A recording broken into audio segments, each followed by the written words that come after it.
Our next question is from Kimberly Grant. Hi, Jeff. Hi, Kimberly. How are you? I'm great, thank you.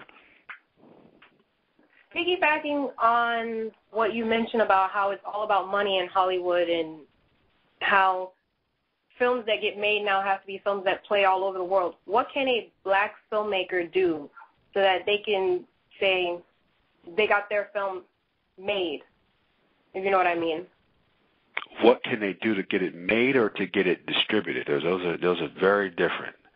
You're right. To get it distributed or to get someone to get in on it. See, I think, this is where, back to the festival, I don't think there's an answer for that question, unfortunately. What can you do to get it made is one question. You just have to have the money to get it made. But many people, and we see many great films every year come through our fest that never get distribution or get distribution in other platforms. I think one reality check is that having a theatrical release is not the be-all, end-all. I think, we've done films. Television now has become a more profitable platform for films than the theatrical release. I don't want to go too much into that for time's sake, but there's no recouping of P&A and marketing campaign when you do a television sale. So if I were making movies right now, starting from square one, beyond the how I get it paid for, I would really make movies with a television network in mind and knowing exactly who I was going to sell it to. Because if you plan your windows properly, you could make a lot of money with independent film, selling it to BET and TV One and TNT or, the TBS or whatever. So that would be my advice to a producer. Think about television opportunities more than theatrical. My next question is, in an interview you did last year with another publication, you mentioned that you wanted to open theaters across the country. Are you still planning on doing that? Yes. In fact, we have identified a couple of markets, and we're looking for New York and Atlanta and D.C. being the top three, and we're looking for – we don't have the resources to do new development, but we're actually looking for older theaters that might have closed down.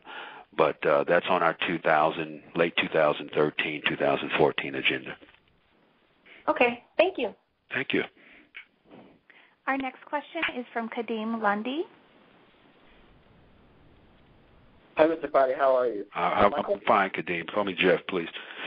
Hi, Jeff. So my question to you is, with Salim and Mara Brooke were killed being in a black family and what they represent in Hollywood, how do you feel that they set an example for future black families in Hollywood?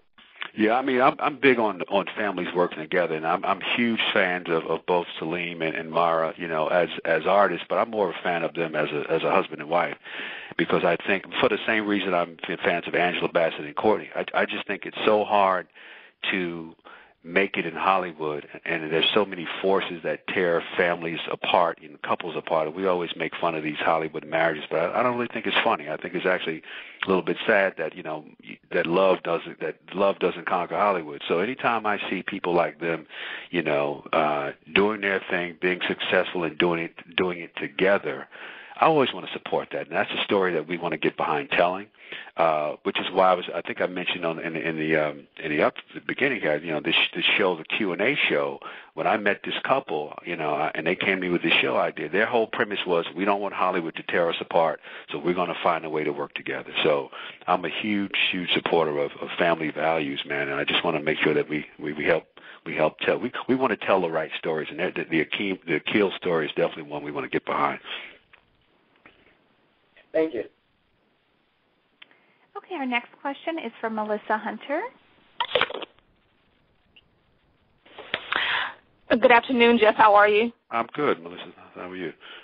I'm okay. So I wanted to ask a question. You have a great opening night film. So my question is, are there any other films in the festival that were personal standouts for you that you may have had a chance to screen and you thought, wow, this is something that I would love to see get the distribution and get out there to the theaters? Yeah, and in fact, yeah, the answer is yes. I cannot speak about them though because every film in the festival this year is competitive and competing for something. The narratives are competing for the grand jury prizes for best narratives, and the docs are competing for the CNN documentary prize. There is one film that's out of competition that I absolutely loved, a film called Otello Burning. And I don't know if you guys have seen that film, but it's a film out of South Africa about these young African boys who discover surfing as a way of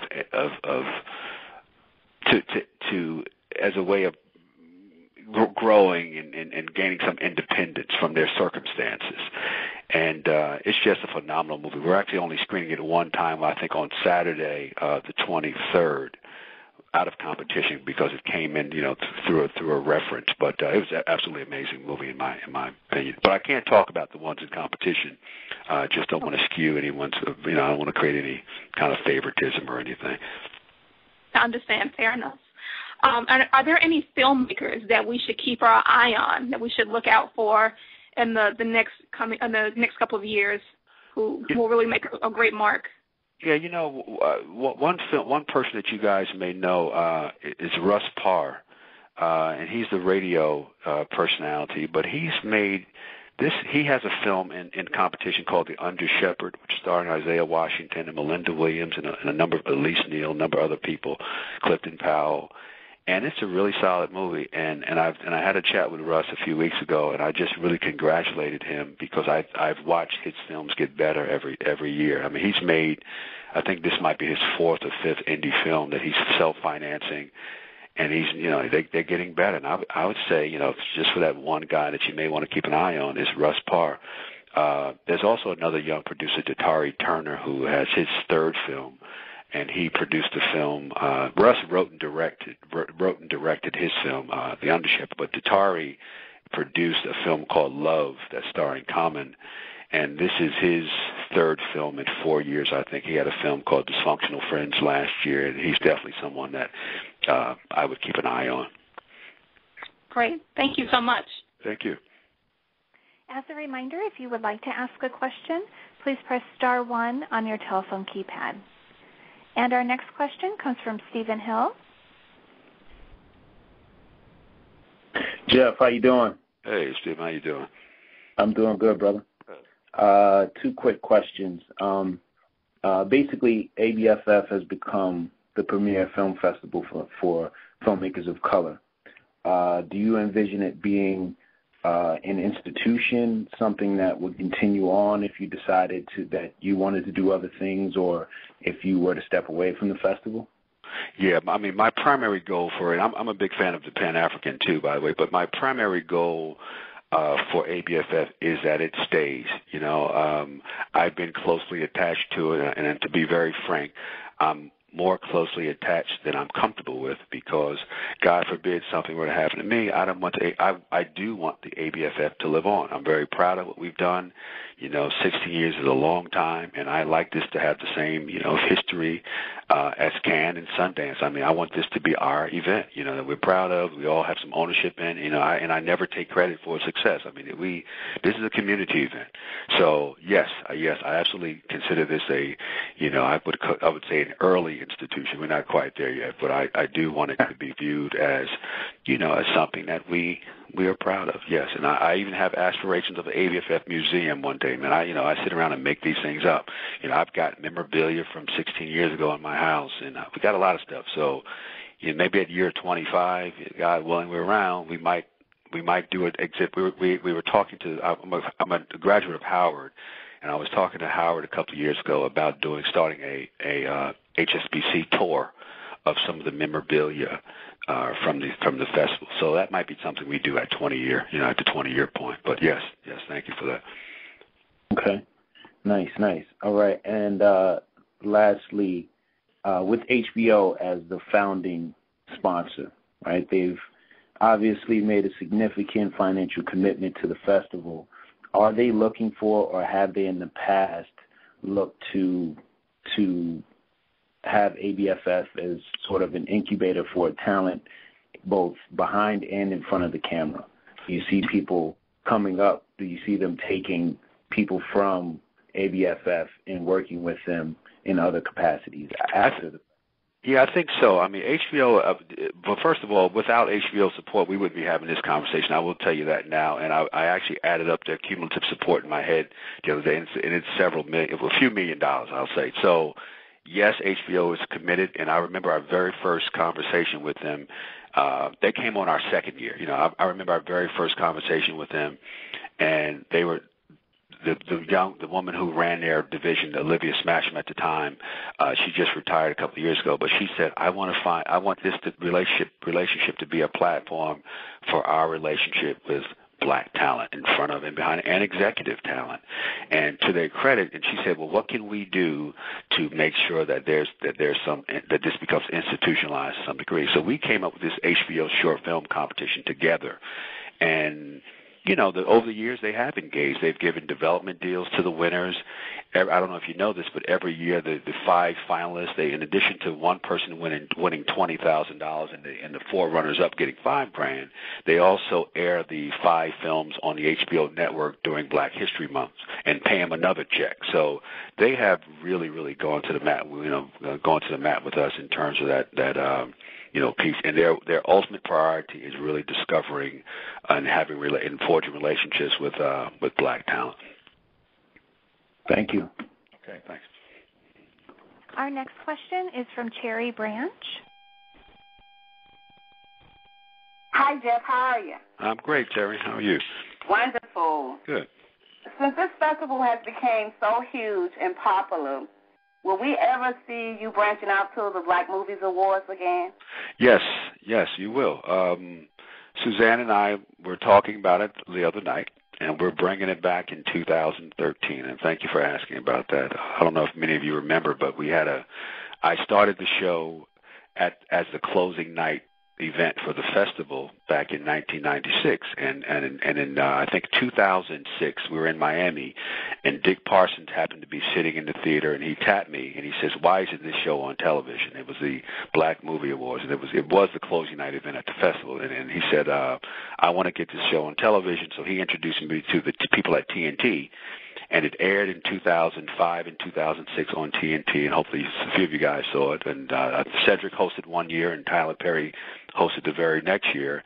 And then the leadership at TNT changed, and we decided, they decided they didn't want to continue the show. But we are looking to bring it back, and Suzanne and I are going to be teaming up again, and we're shopping. We're in some conversations to bring it back in 2013. So I'm glad you asked that. But yeah, we're looking to do that. All right. One more question. Out of all the great highlights that you just shared with us tonight about the ABFF for the 2012, what are you looking forward to? I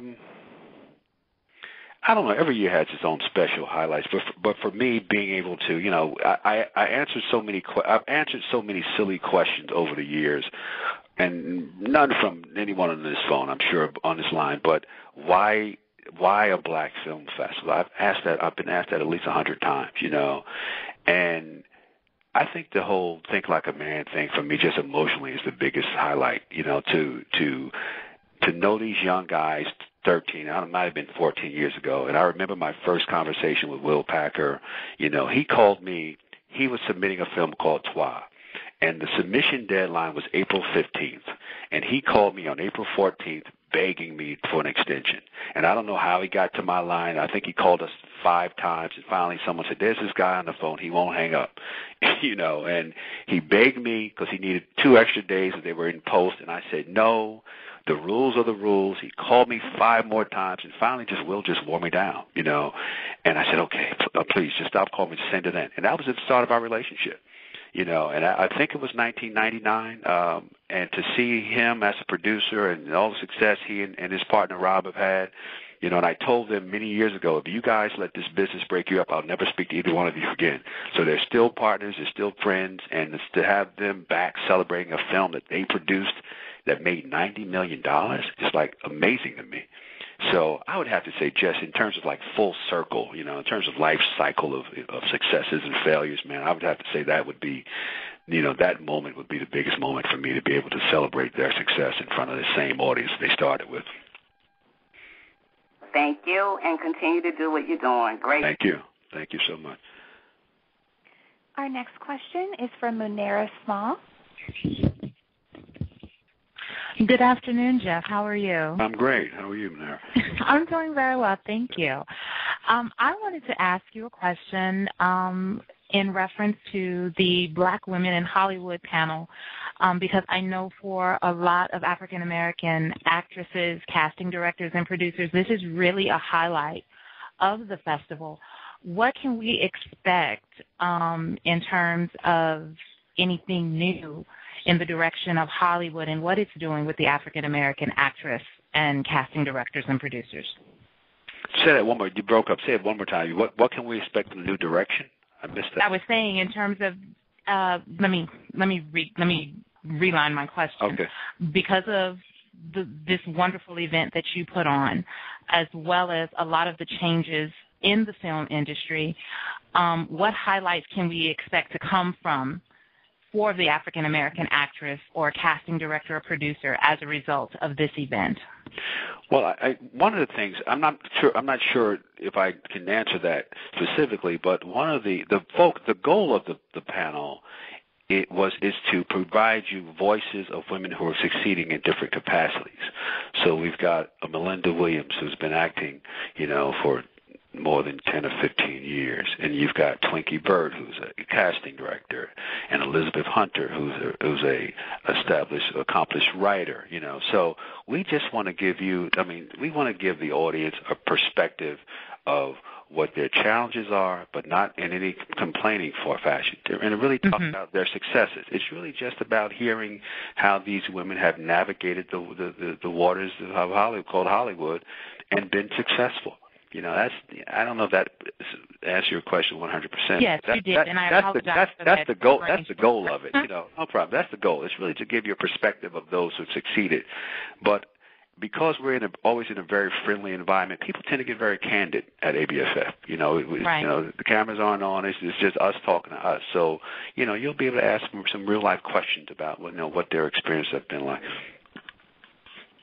Well, this will be my first time attending ABFF, and I'm really excited and proud at the same time. And congratulations on your longevity and success so far. Thank you. My last question is, and this is more personal than professional, what is it like working with the current and retired NFL players who produce films for the Hollywood boot camp portion? Yeah, that was great. We the short version of the story, we wrote a letter to the NFL about 3 years ago because I started to notice a lot of professional athletes coming to the ABFF. And I wrote a letter to the NBA and the NFL, to the commissioners of both, and I said, this is what we do. I noticed a lot of your players are coming. Have you ever considered a program that's specifically targeted to the players that teaches them about the business of film? And the NBA did not respond, but the NFL did respond, and there happened to be a gentleman, a brother there named Troy Vinson, who was the head of the player engagement department, and they recently hired us to do a program out in Universal Studios. It was a 1-week boot camp, and it was great. In fact, we're screening the films that we made during the boot camp.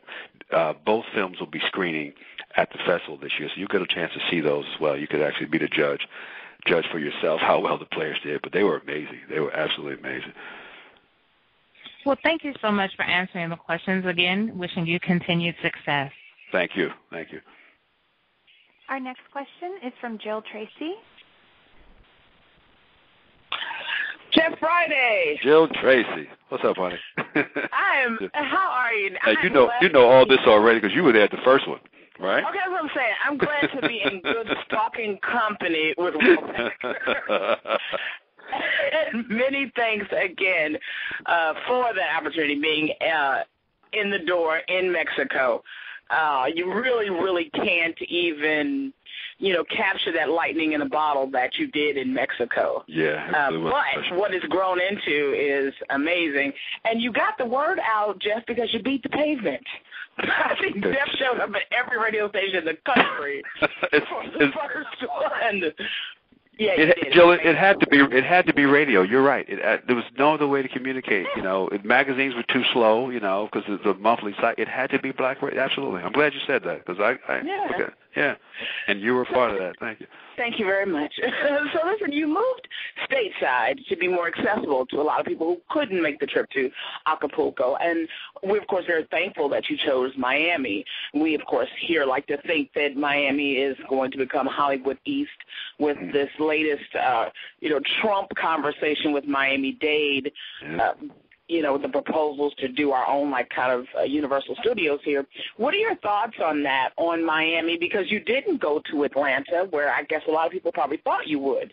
But what are your thoughts on that, on Miami really solidifying itself and having a place in the film industry? I think Miami is halfway there. I know a lot of the politicians, and I'm friends with one of the commissioners there. Mm-hmm. They've been the city of Miami. People get confused, obviously, between the city of Miami Beach. And it took me, Jill, 4 years to figure it out. But there's a city of Miami Beach where the festival is, South Beach as we call it, and then there's the city of Miami where the folks live. And, I've become very close to both, but my heart is, really in the city of Miami, and I think that there's so many initiatives in place with the CRA program and to encourage filmmaking. And we're actually working on doing a film center. Hopefully we'll be talking about that at the press conference on the 20th down there. On the 20th. Mm-hmm. Yeah, but I think the city's heading in the right direction. And I don't know if Mr. Trump's thing will happen or not, but big idea. I think we got a better shot at getting our thing out first. We'll beat him to the punch. Right. Well, the thing about him is he will at least open the conversation widely, and then somebody else will actually come in and do the work. Absolutely. And hopefully that somebody else will be us. Will be you. Let him create the buzz, and we'll sneak in and we'll get the work done. Yep. And my next question is about Aspire. It's amazing. I wanted to know, is that part of that whole Comcast, Universal, General Electric deal that all these channels are being developed, like Puffy's channel and Aspire, and there's another one for children or something like that? Yeah. They're being developed out of that. Yeah, when GE did the deal and the NBC Universal deal, the FCC, I don't know all the politics about it, but essentially they were required to create minority-owned stations. So 5 stations came out. I think Magic had Aspire, and Aspire is about family-oriented entertainment and good values, and synonymous with Magic's image and his value base. Puffy has Revolt, which is kind of speaks for itself. And, his station's launching next year, I think. And then Robert Rodriguez, the Hispanic filmmaker, has one. There's one more Hispanic one, and then one about kids. So there are 5 minority-owned stations that came out of that deal. And the Aspire is actually the first one to launch. So we did our deal directly with Aspire, and we're going to be, we'll be one of their shows. I think they're launching on the 27th of this month.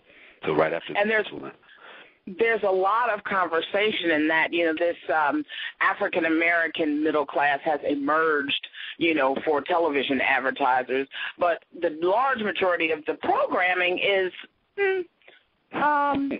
okay. Not for the middle class, right? Right, we won't talk about table runners. But when you think about it, how do you think about approaching really positive television with an edge that we'll watch? I think of Basketball Wives, and I think of Oprah, and there you go. I think there's a huge opportunity in between those two, and I don't.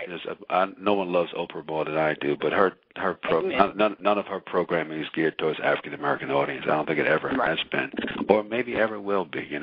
With no disrespect there, but I think there's MTV and BET are doing something. And to BET's credit, they've done a number of original programs in the last couple of years that one might consider more upscale. I mean, Tracy Ellis Ross had a show that it was about black doctors. So there's nothing more upscale than that. So I want to give them their due as well. But I think there's a void. There's a void in that space that hopefully, the Magic, well, not hopefully, I know Magic's committed to that space, and hopefully will be, not only will our show be successful, the entire network will be successful. In that space. In that African-American middle class, and even lower middle class. We're not talking about 300 grand. We're talking about just working everyday black people want to see some variety on television, and it's not all about Basketball Wives, obviously. So exactly, somebody's got to drive the bus too. Exactly. So we're hoping to win. Seeing you, darling. Okay, babe. I'll see you soon. Yeah. Thank you for all your support over the years too. Appreciate it. Thank you. Okay. Thank you. We'll see you soon. All right. Bye-bye. Our next question is from Brett Johnson. Hey, Jeff. This is Brett Johnson from TheRoot.com. Hey, Brett. How are you? How you doing? Good. I just had a question. I came into the call a little late. I'm not sure if you covered this already, but I definitely wanted to touch on Beasts of the Southern Wild and that film and other films at the festival this year, and mainly about how that film is operated on such a small budget, but was able to gain so much recognition at Cannes, and for its look, for its storytelling. And could you just comment about that and about how you see more and more small budget films like really taking advantage of or being able to take advantage of the small budgets and really making a big name for itself in terms of the quality of the films. Yeah, I think, to the Sundance Festival's credit, it really is that one place where true indie films can find an audience. And just like Precious a couple of years ago, Lee Daniels' movie, which was done on a small budget relative to what it did, for in terms of revenue. I think the best films win. I think if you make a great movie, if you make a compelling film, I think there's always an audience for a good film, budget aside. And Beast, I don't know if you guys have seen it or not, but it is an extraordinary movie, and was not made, I just want to put this out there, by an African-American director, and one of the things that we've been trying to do is as a festival is make sure that we don't want to project an exclusionary voice. We want to include people other than our community. I think we all win when black things are more widely accepted. So over the last couple of years, I've been tooting that horn.